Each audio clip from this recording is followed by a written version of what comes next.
Brisket has one of the toughest learning curves in all of barbecue. There's a million ways you can mess it up between the fire, the trim, and the actual cook itself. So today, I'm gonna give you 5 tips to make a better brisket. Let's do it. The most important step with brisket starts with a great trim. This was a brisket we went down the store, went to Kroger, got a choice brisket. Let's get this thing cut open. All right, so with a brisket, we've got our bottom side, we've got our top side, our presentation side, the fat cap. So we always start with trimming the bottom of the brisket first, our non-presentation side. We're gonna start by taking our decal out. We're taking this out to get this brisket to try and lay as flat as we can on the smoker. We don't want it to have a big, decal right here and we're raised up. It's just gonna not cook very evenly. So it's really important we spend a good amount of time learning a proper trim because it's really gonna set you up for success later on in the cook.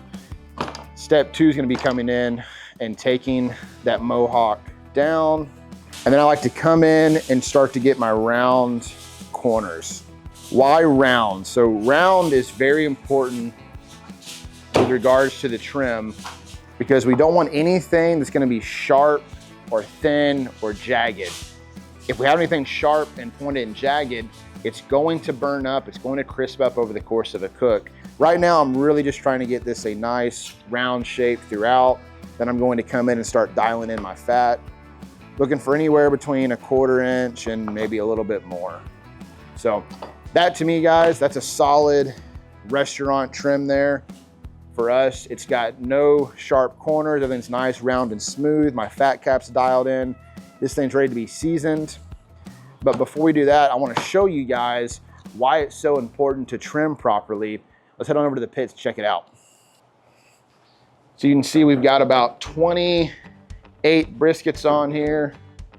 The one thing you're going to notice when you see all this is these are all just about the exact same size, the exact same shape. It's very, very important when you're making massive amounts of briskets or any proteins that you get everything as similar as possible so that way you can cook these as even. They're all coming off about the same time frame. And another very important thing is you have to be comfortable while you're doing this process, which leads us to today's sponsor, Poncho. I want to give a big thank you to Poncho, guys. Poncho is a shirt I had a customer walk in about 2 years ago. I saw it for the first time. I said, I've got to order one of those. Since then, I've ordered probably 40 or 50 of their shirts. I absolutely love them. They're buttery soft, they're lightweight, they're durable. I've never had one issue with any of the buttons coming off, any of the stitching coming off. I love the magnetic buttons that it comes with, even in the pearl snaps and all the other shirts they have. It also has a zipper pocket on the front as well. In the kitchen, I often will throw my wedding ring in there as I walk in and start prepping for the day. And I know that it's safe in my shirt there as well. It's rugged enough to wear in the pit room, in the kitchen, but it also is stylish enough to go out around town. I wear this to a lot of our nice restaurants around here. I cannot recommend this brand enough, guys. It is half, if not more, of my current wardrobe is Poncho shirts in short sleeve, long sleeve, flannels, their jackets, their shirts. Great company, great people. I love working with them. We'll have a link down below to purchase. We'll have a QR code to scan. It'll take you straight to ponchooutdoors.com. Thank you, Poncho, for today's sponsorship. All right, tip number 2. We have trimmed it, it's now time to season it. So this is something I think often people overlook. It's kind of like the fundamentals in any sport. You're always working on getting bigger, faster, stronger on the playbook. It's the same thing with brisket. We want to have a good salt and a good pepper. In Texas, we use it primarily pepper and salt for everything. Now, salt can be a loose term. Seasoned salt is salt. By definition, so it's not always just kosher salt and black pepper. Pepper, what is the importance of pepper? Pepper is going to give us that distinct Texas flavor, look, texture. Pepper is the bigger granule than the salt, so that is going to attract more smoke, more heat, which will produce more color throughout the cooking process. So we go a very, very heavy black pepper coating on the bottom and the top of all the briskets we cook here. When it comes to salt, it's pretty much a preference thing. The higher grade brisket you use, Wagyu or upper prime, you're gonna need more salt because there's more intramuscular fat. There's more of that fatty richness with the protein, and you need the salt to cut through that. Now, when it comes to your seasoned salt that you choose, whether there's Lowry's or any of the million different versions out there, all the salt levels do vary. So make sure you taste it before so you know exactly what you're putting on the actual brisket itself. Now we're gonna go ahead and get this thing seasoned up. All right, now when it comes to the actual seasoning act of doing it, you want to have a very consistent spray pattern. I get a lot of comments when I season about why I'm putting so much around it. I'm just trying to make sure that I have a nice wide spray pattern that's very consistent. So it's very, I want every single bite on the brisket itself to have the exact same amount of pepper and salt. That's the goal. And you can only achieve that by having a nice wide pattern. So I adjust the wideness by how high I hold the bottle. The higher I am, the more even that pattern's going to be, versus if I need to come in and touch up a specific area that maybe I didn't do a great job of hitting, I can get a little bit closer and kind of touch that up as I go. Now, when it comes to salt, I'm gonna go a fairly heavy coating on here, because again, there is a lot of intermuscular fat in a brisket. So you're really trying to fight the mouthfeel of it being a rich protein. Always do your bottom side first, your non-presentation side, so when you do flip it over, you can keep this very nice and pretty. And this is going to affect your finished product. If you don't season this very well, you're going to have what we call flaking, where you see big patches of the seasoning coming off as the brisket cooks. And so we really want to eliminate that as much as we can. I'm gonna go a little bit heavier on the pepper on this top side, mainly for we have this big fat cap on top of the brisket, and I want to attract as much heat and smoke as I can to this top side to really help render down that fat and get that nice buttery dark yellow fat to it. Now, I don't season the sides. I think it's kind of a waste of time. I don't really think you need to. It's also usually a little bit thinner. I don't want to attract any excess heat or smoke to that thin side of the brisket. So I'm gonna try and not put as much pepper or seasoning on those thinner parts of the brisket there.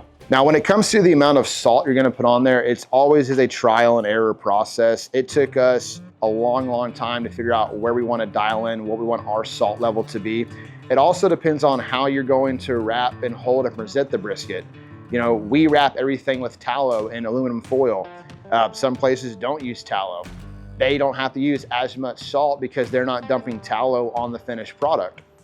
As soon as you dump a rendered down fat onto it, you're going to mellow out salt levels.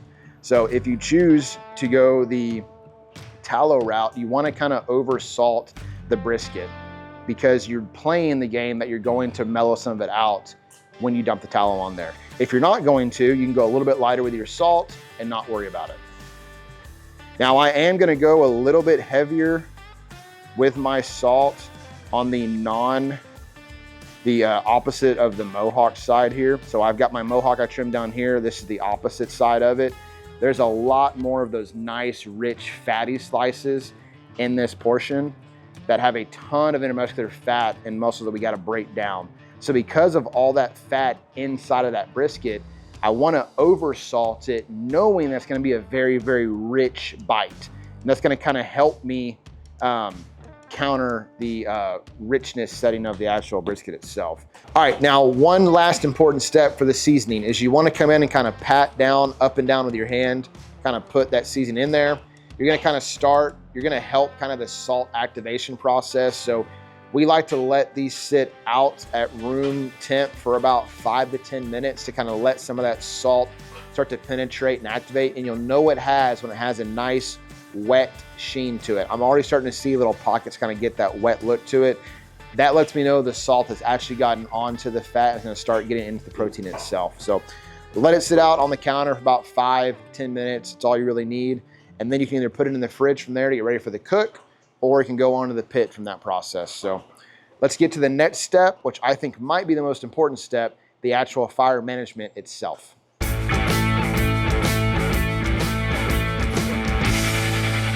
All right, what I think is the most important step in producing great brisket and really just great barbecue in general is the actual fire management. I think very few people actually touch on how important the fire itself is, the coal bed itself is, the placement of it, how you set the logs. It's really what dictates your finished product is how you run the actual firebox and control your coal bed.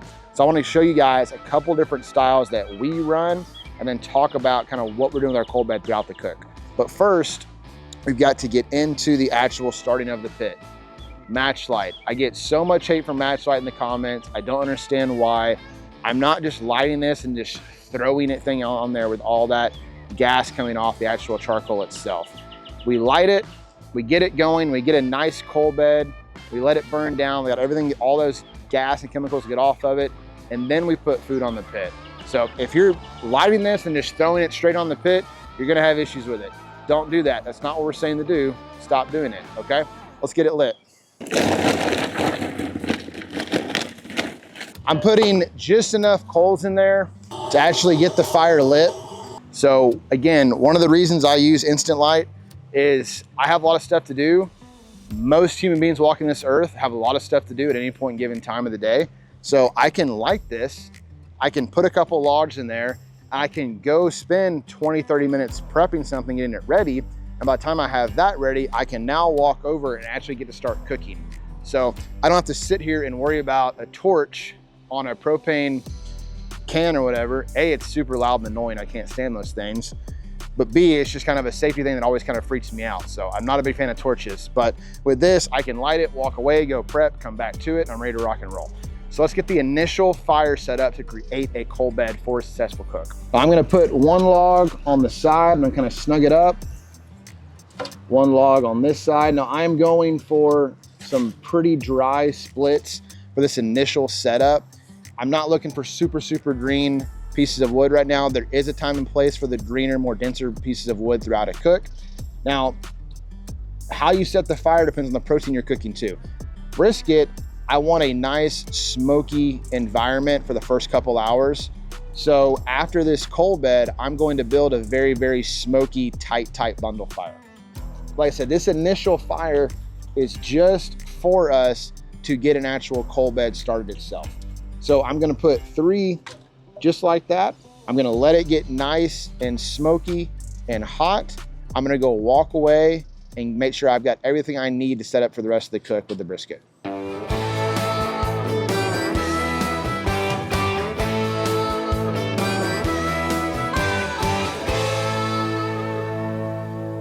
All right, so a couple things with the fire itself. So there's something we really want to try and avoid. We really don't ever want to see our flames being sucked into the actual cook chamber. And we control that by not only how much air we allow underneath the logs with the coal bed and the log, but also by the stack on the cook chamber. The more open that stack is, the more gap we have from the coal bed to the wood is going to increase that pull and that velocity through the actual cook chamber.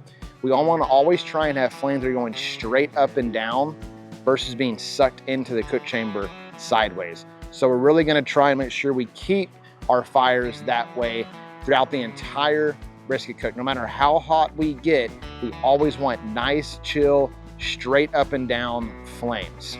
All right, now when it comes to actually how we're going to set the fire logs, it's really hard to get a camera in a piping hot firebox. So I'm gonna go down to our workbench downstairs in the pit room. I'm gonna show you on the table the different styles, how we set up our logs in the actual firebox. Let's go check it out. Fire style number 1 is a bundle fire. It's one we talk about quite often.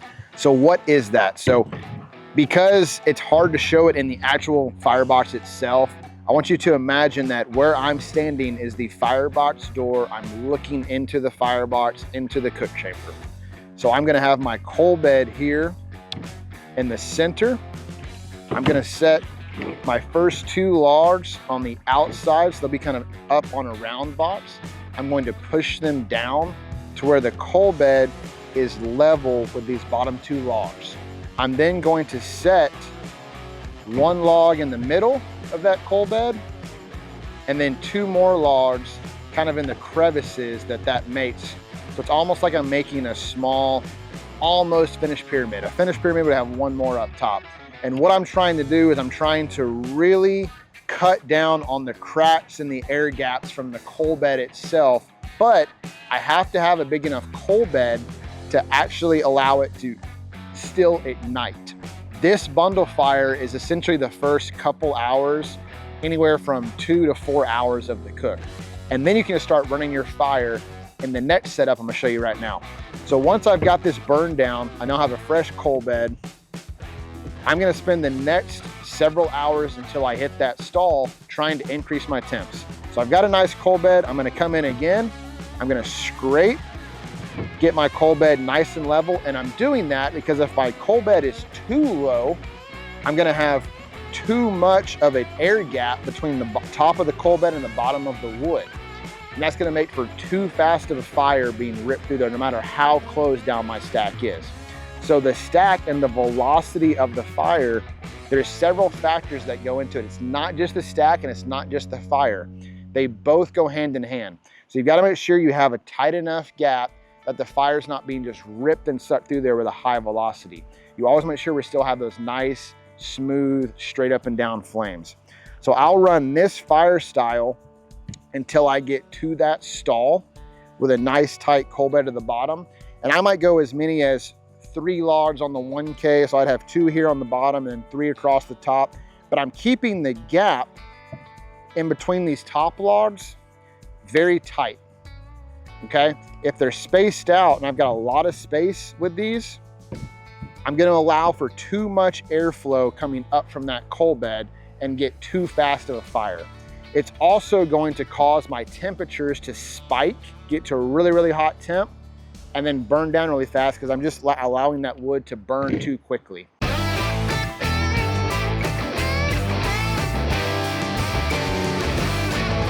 All right, so when we actually put the brisket on the pit, couple things we want to make sure we're paying attention to. Where's our heat source coming from? Is it from the side, from the bottom, from the left, from the right? Where is our stack? Now again, I'm not going to tell you this is the only way to do it because it's not. There's a million ways you can do this. It's just how we do it here at Bar-A. But when we put the briskets on, I want to put my fatty point towards my heat source.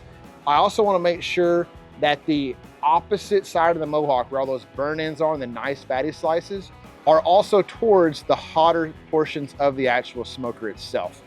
Oddly enough, the hotter portions are the doors and the back wall. So when we're putting multiple briskets on the pit, I want to make sure that I'm putting these left-sided fatty portions of the brisket towards the door and the right-sided, so when the mohawk would be on this side of the brisket and there's the fatty slices on this side, I want to put that towards the wall. So I've always got my fatty slices towards the door and towards the wall where most of the heat collects. Now that's just how it is on this pit. It's also how it is on our 1,000-gallon Syntex downstairs as well. So there are some pits though where the door is the cooler portion of the pit. So you want to just try and make sure you're always putting your fatty portions towards your heat source where the most fat is, because that can handle the most amount of that heat being pulled through the cooker. It needs more time to render. It needs more heat to render. If we're gonna cook this thing even from end to end, and this fatty part needs more heat, more time to render, we wanna give it the best chance of doing that by placing it nearest the heat source. Now in saying that, if you have multiple doors, you have 1,000-gallon, a 500, a 750, whatever it is, you know, you got 3, 2, 4 doors, whatever. Oftentimes people don't cook on that door nearest the firebox. I'm not a huge believer in that. I think you just need to really control your fire and really try and keep your coal bed as close to the door as you can to kind of help eliminate that first door problem. But if you have bigger briskets, like you've got some that come in really, really big and some that come in really small, just put your bigger briskets closer towards the firebox, that first door, and put your smaller ones towards the stack, the opposite end of the heat source. All right, we're gonna close this door down. We're gonna let this brisket cook. We're gonna control our fire. Let's head down. I've got a couple briskets that are about to finish up on our 1K. Let's show you how we pull those, how we wrap it, and why we wrap it. All right, tip 4.5, where and how to temp, at least how we temp. I like to temp dead middle of the brisket and try and get the dead center of it. So we are almost, this one right here is ready to pull. We are 195. Why dead middle? I like to pull dead middle because that's oftentimes the last portion. Really like this brisket. It's so pretty. I got smoke in my eyes. Made my eyes water up a little bit. Is what it is. Anyway, Why dead center? We like to pull dead center because that's oftentimes the last portion of the brisket to actually finish up. So we want to pull it slightly under in that center portion of the brisket, because that means the rest of the brisket should be where we want it to be as far as doneness. Now, it doesn't matter where you do it. It matters that you're consistent with where you temp, so you can always make adjustments for future cooks to get better. Couple items you need to rest and hold and wrap your briskets. We use foil and we use beef tallow. Now, they do go hand in hand with other aspects of the cook. Why foil? Foil for us is less messy on the block. It keeps everything a little bit cleaner on the trays. It's a big reason why we do it. We also slightly under pull our briskets. We pull them around 195, 190, 197, and then we wrap them with about 8 ounces of beef tallow, and we double foil wrap it. And we do that right away. So because we're doing that, foil traps in heat better than it does butcher paper. So by under pulling it and then wrapping it in foil, we're allowing it to continue cooking, continue climbing a little bit longer than it would in a traditional butcher paper wrap. All right, we have got a brisket ready to rock and roll. We're gonna do 2 pieces of foil. Why 2? It just kind of helps if we get a hole in the first one, we don't lose all of the tallow that we're putting into the wrap itself. We're always gonna double wrap it. So this is a 4-ounce gray scoop. I'm gonna put 2 scoops in there, so about 8 ounces or so, give or take, of tallow. I'm gonna push it down flat. Let's get that brisket off the pit. So a couple things here to check, guys. You can see that it's got a nice uniform shape from a great trim. This is gonna cut really, really well on the block. It's got a nice kind of crunchy exterior, but it feels really, really pillowy soft. That's gonna be a really, really good brisket on the block. So when we wrap, we're gonna always wrap the same way. We always wrap right to left. Seems like a small thing, but it's very important when you're on the block that you're always having meats wrapped a similar way. So when you're able to actually interact with the customer, you're not having to look down and see how it was wrapped. It's always wrapped the same, so you always know how to unwrap it the same way, and just helps create a better experience for the cutters and the crew up top. Make sure you get everything around your corners and edges nice and tight. You don't want any big air pockets in there. And at this point in time, we're going to set this on a cooling rack on a tray. We're gonna let it come down to about 140, 145, and then we're gonna throw it in our warmers that are set at 150 per service. If you don't have an electric, holding cabinet, holding warmer, about 2 hours before you're gonna get close to pulling the brisket, get you an insulated cooler or maybe your oven and put some hot boiling water in there, or just under boiling water, and kind of preheat that cooler. Try and get that cooler around to 150, 160 degrees. Get your oven to around 150, 160 with some hot water in there, let it kind of preheat, and then you can store this in there for several hours. You do not want to cut this right away. I know you spent all that time working on this thing all day long. You're probably hungry. Maybe you rushed it and the family's ready to eat. You need to let it start coming down. We just pulled it off. It's still going to climb in temp several more degrees. The juices right now are just going crazy. They're going everywhere. It's really hot. It's almost boiling, And so we want it to relax. We want the muscle to relax a little bit. So give it time, let it come down to 150, 145, 140, somewhere in there before you actually cut into this thing. Folks, I hope you gained something today from this video. I try to put as much insight as I could to help you guys. If there's something you want to see in the future, drop a comment down below. We do see them. We like to read through them when we get time. Gives us great ideas. I hope you guys gained something today. Take care and God bless.